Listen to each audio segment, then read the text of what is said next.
Baik, pada kesempatan kali ini saya akan menjelaskan mengenai tugas review buku ke-8 Sosiologi Komunikasi. Saya atas nama Fitri Kelopo dengan NIM 20030300083 kelas C semester 2 jurusan Sosiologi, Fakultas Ilmu Sosial dan Ilmu Politik. Baik, kita masuk pada inti pembahasan, yaitu bab yang pertama, pendahuluan, yang mana pertanyaan pemetaan kekuasaan dan etika aktivis media. Istilah aktivisme media dalam arti luas dengan rasa hormat untuk garment media atau radio, cetak, berita, musik, digital dan sebagainya, dan bentuk aktivisme atau gerakan akar rumput, organisasi masyarakat sipil, ceramah, produksi budaya, pedagodi dan sebagainya. Pandangan saya pada kali ini yaitu terkait dengan tujuan bentuk aktivisme. Praktik aktivis media akan bergantung pada berbagai faktor sosial, politik, budaya, dan ekonomi. Dengan demikian, maka definisi aktivisme media dalam arti luas sebagai produksi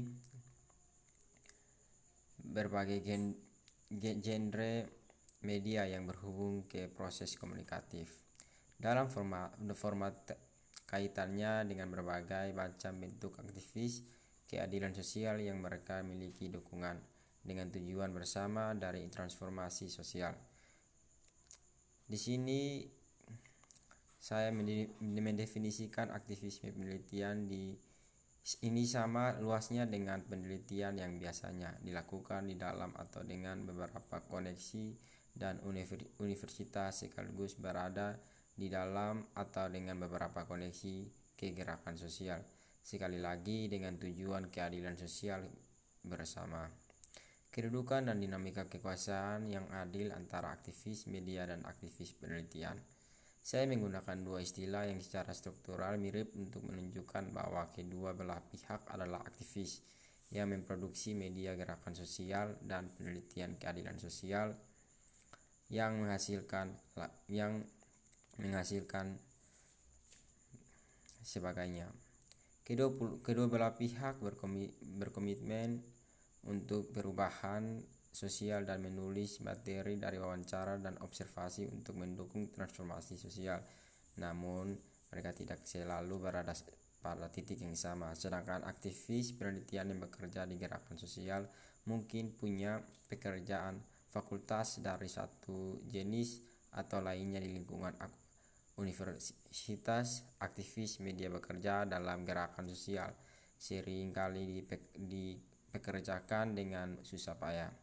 Meskipun peneliti universitas mungkin juga dipekerjakan secara tidak tetap sebagai lulusan pelajar, peneliti pasca doktoral, dan instruksi sering kali ada akses yang tidak setara ke beberapa sumber daya antara mereka yang memiliki universitas, posisi, dan mereka yang benar-benar aktivis. Kita masuk pada bab yang kedua, etika penelitian, refleksi media horizontal. Media otonomi akar rumput. Mereka adalah peserta multi-isu akar rumput. Gerakan sosial internasional terdiri dari kombinasi kompleks dari aktor sosial terlibat dalam aksi langsung di dalami komunitas sambil menuntut perubahan kebijakan dan hukum. Kedua, konten dan struktur anti-kapitalis dibentuk oleh upaya untuk melawan kapitalisme dan terkait dengan anti-otoriter, anarkis, dan gerakan otonom. Model pendanaan anti-kapitalis termasuk kerumunan pendanaan iklan, etis hibah, dan menghindari dinding pembayaran. Tenaga kerja dan model pengambilan keputusan cenderung horizontal dan didorong oleh konsensus dengan struktur gaji dari yang dibayar atau sering kurang dibayar sehingga tidak dibayar. Ketiga, mereka mempraktikkan otonomi kolektif melalui praktik prefiguratif dan mendorong kolektivitas seperti demokrasi dan langsung, horizontal, dan otonomi penentuan nasib sendiri. Keempat, kepemilikan kepemilihan diri disediakan untuk penciptaan media independen, konten dan arsip gerakan, sambil terkadang memobilisasi konten di seluruh platform media sosial untuk menjangkau kelayakan berbasis luas. Kita masuk pada bab yang berikut, yaitu berurusan dengan dilema etis di aktivis riset media gerakan sosial. Dalam bab ini akan merenungkan tantangan yang dihadapi selama proses penelitian etnografi mempelajari media gerakan sosial di antara populasi berpenghasilan rendah, pedesaan dan perkotaan di Brasil. Refleksi saya didasarkan pada kerja lapangan yang saya lakukan masing-masing independen untuk disertai doktor saya, di mana saya mengeksplorasi persimpangan antara penggunaan media dan mobilisasi politik antara subal kelompok tersinet di Brasil. Pembahasan ini berfokus pada penelitian tentang aktivis dan mobilisasi sosial, di mana kami terus-menerus bergantung pada kolaborasi orasi orang-orang yang terlibat dalam peran aktivis atau militan. Kami kan menganggap jenis penelitian dan kelompok subjek ini relevan karena sedang berlangsung perhatian yang diterima oleh aktivisme dan aktivis media dalam hal studi komunikasi dalam beberapa tahun diteliti dalam proyeksi gerakan pekerja tanpa tanah di Brasil. Kita masuk pada pembahasan berikut, yaitu tantangan penelitian gerakan sosial dalam konteks pertimbangan. Gerakan sosial adalah upaya kolektif yang berlangsung selama satu periode bersama tingkat organisasi tertentu yang menggunakan metode non-institusional untuk mencapai perubahan sosial. Dalam konseptualisasi ini, tujuan dari gerakan sosial berfokus pada perubahan sosial, tetapi melibatkan gerakan dalam proses yang berperspektif politik. Perdebatan di bidang studi ini dalam konteks Brasil sangat dominan dengan kerangka politik konvensional yang dikemukakan oleh McAdam, Tarrant, dan Tilly 2001. Jika satu sisi produksi ilmiah telah memperoleh kerangka teoritis atau mampu memandu penelitian di bidang sosial gerakan, di sisi lain perlu dipertanyakan apakah seperti itu perkembangan pengetahuan dan penelitian menjadi berguna bagi masyarakat yang mencari transformasi sosial. Relasi antara peneliti dan aktivis dalam dipertimbangkan dari perspektif bahwa interaksi ini dapat meningkatkan relevansi penelitian untuk gerakan sosial.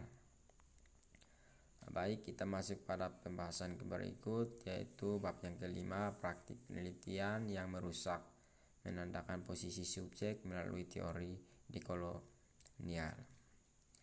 Melalui proses interogasi yang terus-menerus mengeksplorasi kemungkinan jawaban subjek sosial subaltern ini dan margin Aliseb dalam sejarah resmi Brasil memberitahu kita tentang realitas sosial dan politik itu diisi dengan strategi perang dan pengaruh.